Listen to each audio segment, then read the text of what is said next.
this tutorial we're going to learn how to sculpt resin using a silicone mold to make pieces like this. There's some other great examples using different types of buttons. For this tutorial you are going to need from your class kit the Silicone Molding Putty. You will also need the Nunn Design Resin, the part A and the part B, and all of the bits that go along with that, the stir sticks and such. And for the bindings, you're going to need these open back bezels. For the first part, we're going to take the open back bezels and go ahead and open them up. And we're going to use a little bit of rubbing alcohol along with a Q-tip to clean the insides of the bezel. So like on all of the other classes, we're using a little bit of the rubbing alcohol. The Nunn Design bezels, these are cast.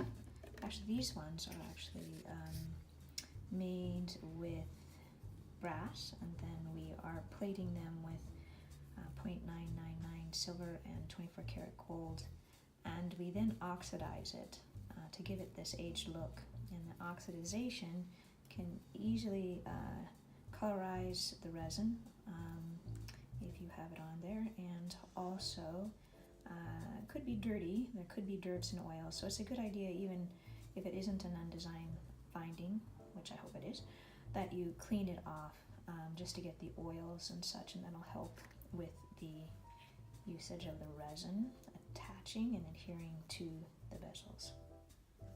So go ahead and clean them fully. I'm just smearing a little bit of the rubbing alcohol on there, and then I can go back with a wet wipe and just clean them all the way. The part on the top here, this is also brass and then soldered with lead-free pewter onto the bezel.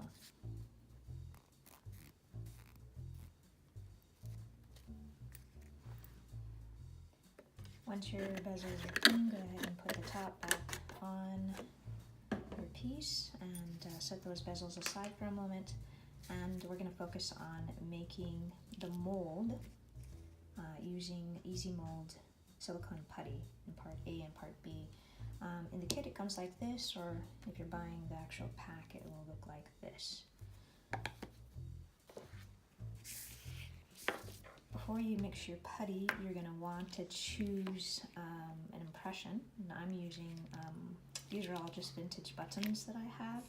So I've made molds with, here's some of the examples of things that I've made molds with. What works best is if you have a lot of definition to the piece and there's a lot of highs and lows. Really, these make the best molds. And if you want to use like even a fossil or organics or something like this, you can do something with a piece like this to make your mold. So select whatever binding that you would like to use to make the mold, and we'll get started with the silicone putty. Once you've selected the items that you want to use for your impression, you're going to want to take a little bit of olive oil and a Q-tip and smear it around on the surface of the item that you're going to embed into the silicone molding putty. This is just to make sure that it doesn't stick on the putty when you press it down and make the impression. So once you have the olive oil in there, you'll also want to use like a toothpick and thread it through the shank in the back. So this will help you be able to press it down and pull it out easily. So now that we have that ready, you want to get your silicone putty out and pull out about half of the content of this per mold. So there should be enough to make 2 molds out of this kit. I've already pulled my equal parts of part A and part B out, and I'm ready to mix it. So I have to mix this really quickly, and it lasts anywhere from 30 seconds to 2 minutes. So I like to have everything that I'm going to be doing ready to go. So I'll have my button ready so that I can make the impression really fast. I also like to use like a flat surface, like I could use the bottom of my olive oil thing here to go ahead and make an impression, to make it flat, so that I can make the impression in there. Or I can also use the top of one of my silicone putty containers. So depending on what you have, you want to have some sort of surface that you can press down into the silicone putty. Alright, I also have handy some wet wipes in case I need those at the ready, and I'm ready to go. So with this, I don't wear gloves when I'm mixing the silicone putty. You might want to read the manufacturer's instructions. I'm not exactly sure if that's the right thing to do, but just start kneading the putty together, and the object here is to get it fully blended so that there is no marbling within the putty.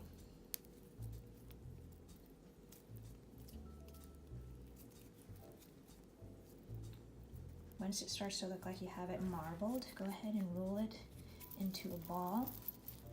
And I like to make it smooth as I possibly can, because it will avoid having creases when I actually make the impression. I'll show you in a second. So I'm looking for the smoothest area that I have on there, and then I'm using my dish to press that down into a flat ball. And then I'm going to peel that off, and then I'm going to put my impression in and press that down. So I didn't make my patty thin enough that when I put my impression in that I hit bottom. I'm going to have my bezel that I'm going to want to use for this particular project on the ready, and I'm going to pull this out and then press this in.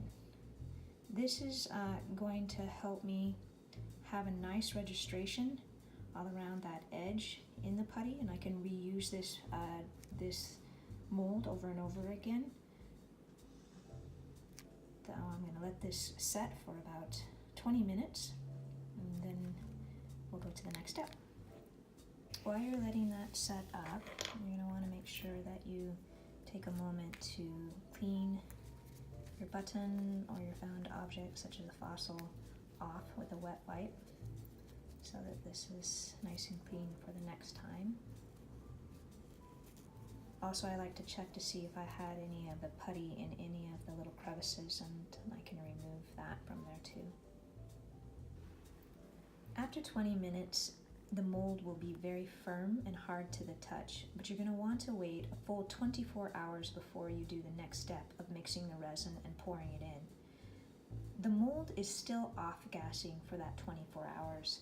If you are impatient and you want to go ahead, this is what will come out. You will get all of these little bubbles because the resin is off-gassing in the mold, and it'll show up in your resin. So wait for at least 24 hours before you pour the resin into the mold. For the next step, we're going to be mixing our resin. So you'll need to have some toothpicks, a stir stick. I also like to have a drizzle stick. Let's see what else. You'll need your Nunn Design Resin, part A and part B. And you'll need to have some sort of timer in which you can time the mixing of the resin. So the Nunn Design Resin is a self-douging resin, and you need to do a 1-to-1 exact ratio of part A and part B. You'll need to fill up the container to the 1 tablespoon of part A first, and then fill up for another tablespoon to part B, and it has to be the full cup in order for this to activate. And once you start to mix, you're going to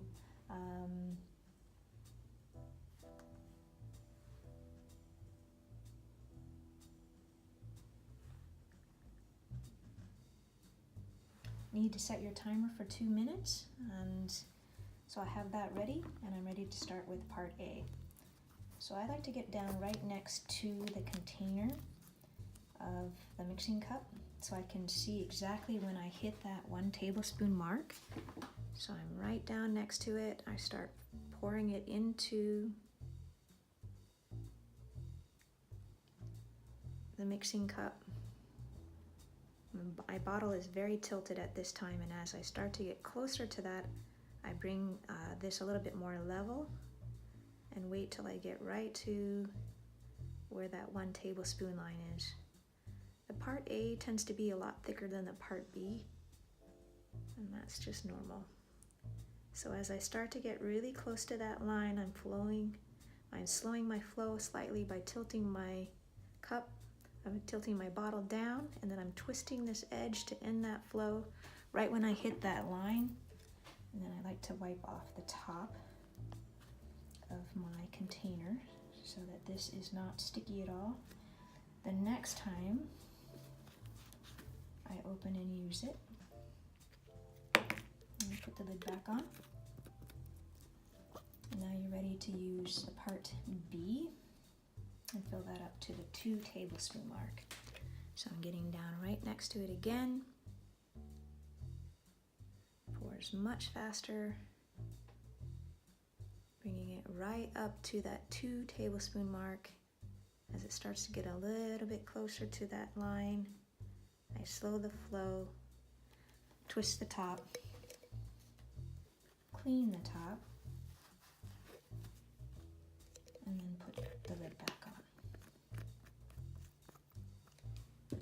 All right, now I'm ready to start my timer for the 2 minutes.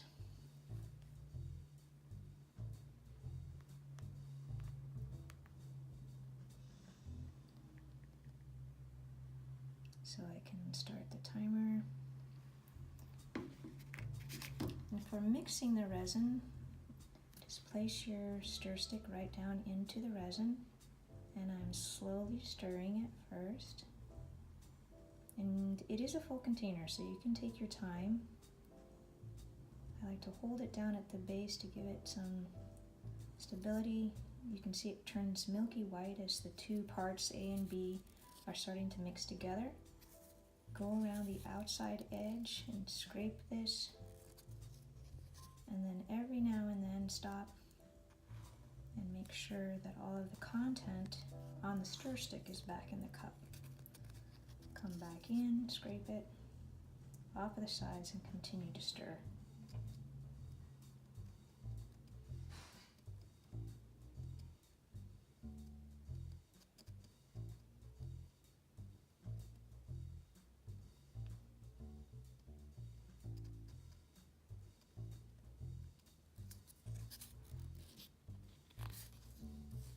You'll want to have your room at between 70 and 73 degrees, so somewhere in that range is ideal for working with the resin. It'll also help prolong the usage time of this cup, because this sets up at different speeds. It depends on how warm the room is.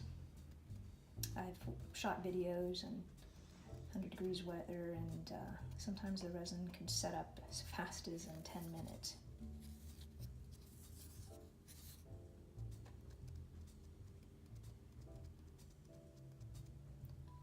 Pausing, scraping the sides, going back in, scraping the sides,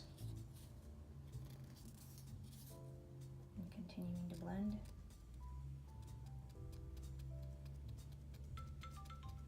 Alright, there's my timer, and as you can see, I'm no longer marbled, and this is completely mixed together. And I do have quite a few bubbles in this, and for this particular technique, you're going to want to let this sit under like a warm light for about 10 minutes. I have a gooseneck lamp that I'll put down next to this, and it'll help activate all of those bubbles.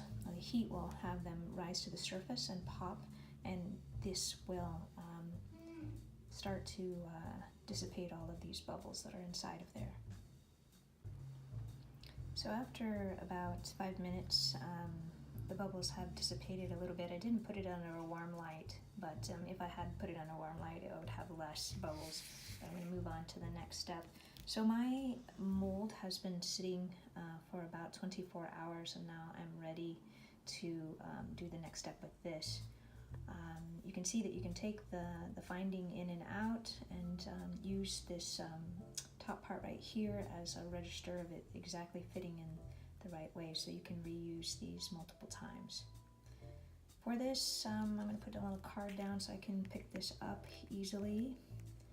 And I'm going to use half of my drizzle stick. I usually like to break these in half so I can use them for multiple purposes. And I'll pick up a little bit of the resin and drizzle it down into the base of the finding, or the base of the mold.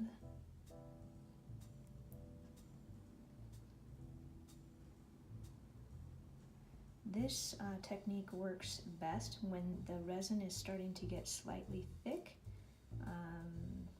Otherwise, it's easy for the resin to seep out underneath all of these little edges right here. Let me just zoom in a little bit here. See this better.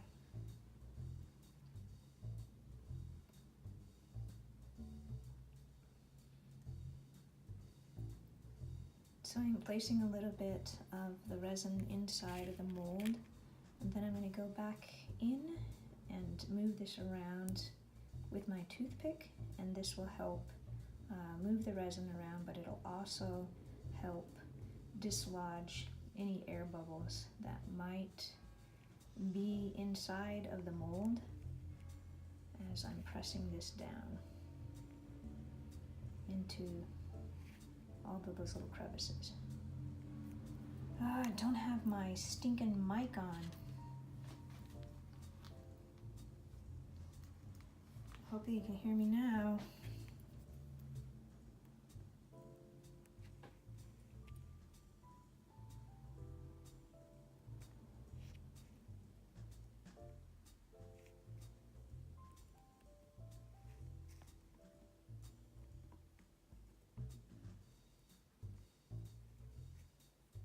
Alright, so I've pretty much gone around all of the side edges. I went around. Whoop. I'm really getting down in there because this is a very dimensional mold, so all of those little pockets can be potential air areas. And then I'm going to use my hot breath. I'm going to bring this off camera and give it a nice huff. And that will help also bring any air bubbles to the surface, and they'll start to pop. Saw some there. Do that again.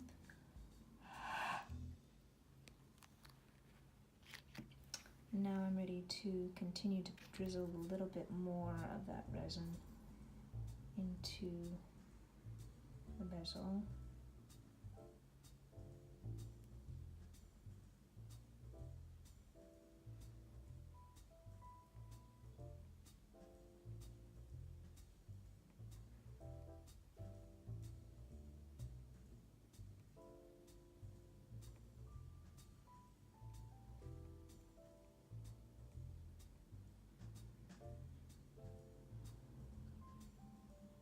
And it's your preference, but I like to get the back of these just flush, flat, with my bezel, my outside bezel lip, and not dome this, because you know, you can do whatever look that you would like.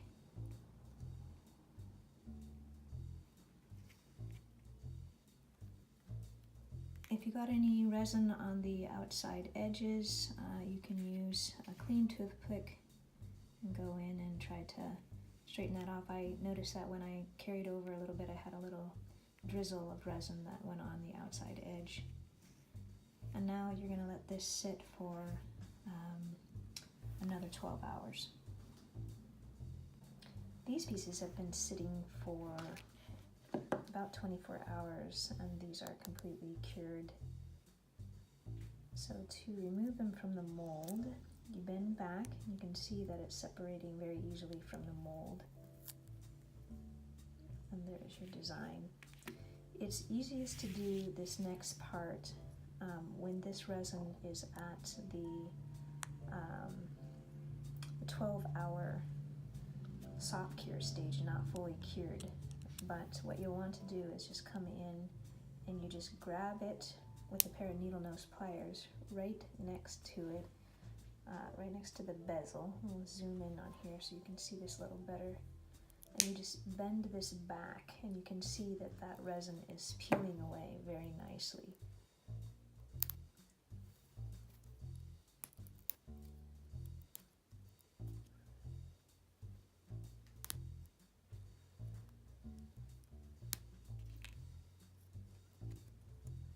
And then you can continue to clean that up, like on this. I'd probably clean this up a little bit more. Maybe take a pair of flush cutters so I can cut on that because it's a little rough right there. But that gives you an idea of how easy it is to clean these up. Let me do the other one for you. So this one, I already bent back a little bit to see that I can release that. There's a lot more seepage on this one. And this also has a little bit of a ridge edge on here. But let me just show you again. This is easiest when it's at the 12-hour time, because this resin will be super soft. Right now it's at 24, so this is a little bit brittle.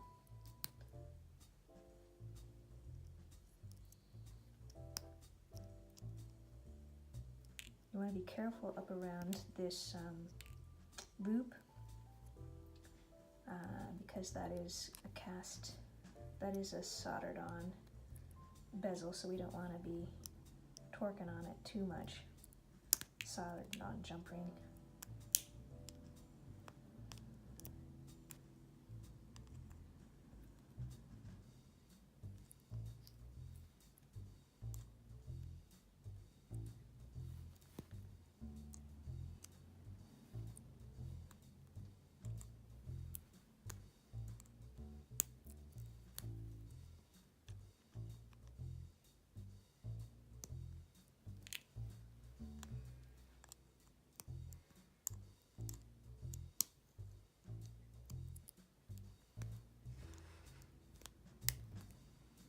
So I'll probably take a pair of flush cutters and go in there and just cut that off, but you can get an idea of how you can go about straightening this up. And you'll have these fun little fantastic sculpted resin pieces. This is Becky Nunn. Hope you enjoyed class number 5 of learning how to make sculpted resin pieces using silicone molds and Nunn Design Resin. Bye.